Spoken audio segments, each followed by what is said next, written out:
पढ़ाई पूरी करने के बाद एक छात्र किसी बड़ी कंपनी में नौकरी पाने की चाह में इंटरव्यू देने के लिए पहुंचा। छात्र ने बड़ी आसानी से इंटरव्यू का पहला चरण पास कर लिया। अब फाइनल इंटरव्यू कंपनी के डायरेक्टर को लेना था और डायरेक्टर को ही तय करना था कि उस छात्र को नौकरी पर रखा जाए या नहीं। डायरेक्टर ने छात्र का बायोडाटा देखा और पाया कि पढ़ाई के साथ साथ यह छात्र एक्स्ट्रा करिकुलर एक्टिविटीज में भी हमेशा अव्वल रहा। डायरेक्टर ने छात्र से पूछा, क्या तुम्हें पढ़ाई के दौरान कभी छात्रवृत्ति मिली? छात्र, जी नहीं सर। डायरेक्टर, इसका मतलब स्कूल कॉलेज की फीस तुम्हारे पिता अदा करते थे? छात्र, जी हाँ सर।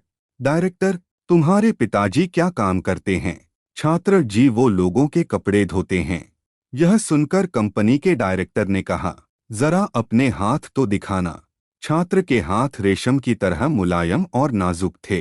डायरेक्टर ने कहा, क्या तुमने कभी कपड़े धोने में अपने पिताजी की मदद की? छात्र, जी नहीं, मेरे पिता हमेशा यही चाहते थे कि मैं पढ़ाई करूं और ज्यादा से ज्यादा किताबें पढूं। डायरेक्टर ने उस छात्र की बातें बड़ी ध्यान से सुनी।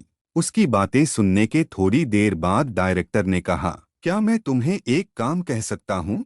छात्र, जी आदेश कीजिए। डायरेक्टर, आज घर वापस जाने के बाद अपने पिताजी के हाथ धोना, फिर कल सुबह मुझसे आकर मिलना। छात्र यह सुनकर प्रसन्न हो गया। उसे लगा कि अब नौकरी मिलना तो पक्का है, तभी तो डायरेक्टर ने कल फिर बुलाया है।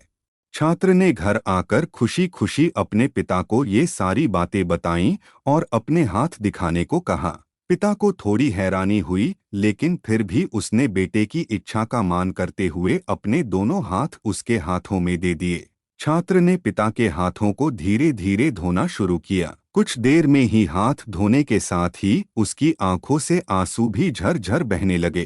पिता के हाथ रेगमाल की तरह सख्त और जगह जगह से कटे हुए थे। यहाँ तक कि जब भी वह कटे के निशानों पर पानी डालता, चुभन का एहसास पिता के चेहरे पर साफ झलक जाता था। छात्र को जिंदगी में पहली बार एहसास हुआ कि ये वही हाथ हैं जो रोज लोगों के कपड़े धो धोकर उसके लिए अच्छे खाने, कपड़ों और स्कूल की फीस का इंतजाम करते थे।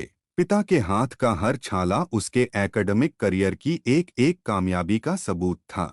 पिता के हाथ धोने के बाद छात्र को पता ही नहीं चला कि उसने उस दिन के बचे हुए सारे कपड़े भी एक एक कर धो डाले। उसके पिता रोकते ही रह गए, लेकिन छात्र अपनी धुन में कपड़े धोता चला गया। उस रात बाप बेटे ने काफी देर तक बातें की।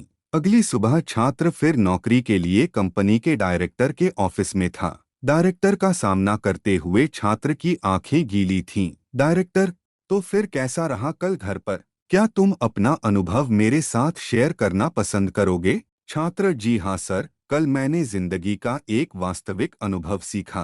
पहला यह कि मैंने सीखा कि सराहना क्या होती है। मेरे पिता न होते तो मैं पढ़ाई में इतनी आगे नहीं आ सकता था। दूसरा, पिता की मदद करने से मुझे पता चला कि किसी काम को करना कितना सख्त और मुश्किल होता है। तीसरा, मैंने रिश्तों की अहमियत पहली बार इतनी शिद्दत के साथ महसूस की। फिर डायरेक्टर बोला, यही सब है जो मैं अपने मैनेजर में देखना चाहता हूँ। मैं यह नौकरी केवल उसे देना चाहता हूँ जो दूसरों की मदद की कदर करे। ऐसा व्यक्ति जो काम किए जाने के दौरान दूसरों की तकलीफ भी महसूस करे। ऐसा शख्स जिसने सिर्फ पैसे को ही जीवन का ध्येय न बना रखा हो। मुबारक हो, तुम इस नौकरी के पूरे हकदार हो।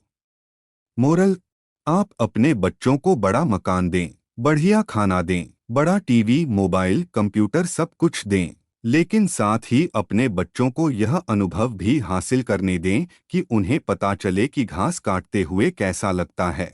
उन्हें भी अपने हाथों से ये काम करने दें। खाने के बाद कभी बर्तनों को धोने का अनुभव भी अपने साथ घर के सब बच्चों को मिलकर करने दें। ऐसा इसलिए नहीं कि आप नौकर पर पैसा खर्च नहीं कर सकते, बल्कि इसलिए कि आप अपने बच्चों से सही प्यार करते हैं। आप उन्हें समझाते हैं कि पिता कितने भी अमीर क्यों न हो, एक दिन उनके बाल सफ़ेद होने ही हैं। सबसे अहम है, आपके बच्चे किसी काम को करने की कोशिश की कदर करना सीखें। एक दूसरे का हाथ बटाते हुए काम करने का जज्बा अपने अंदर लाएं, यही है सबसे बड़ी सीख। कहानी यदि पसंद आई हो तो अपने परिवार में सुनाएं और अपने बच्चों को सर्वोच्च शिक्षा प्रदान कराएं। वीडियो को लाइक, शेयर और सब्सक्राइब करें।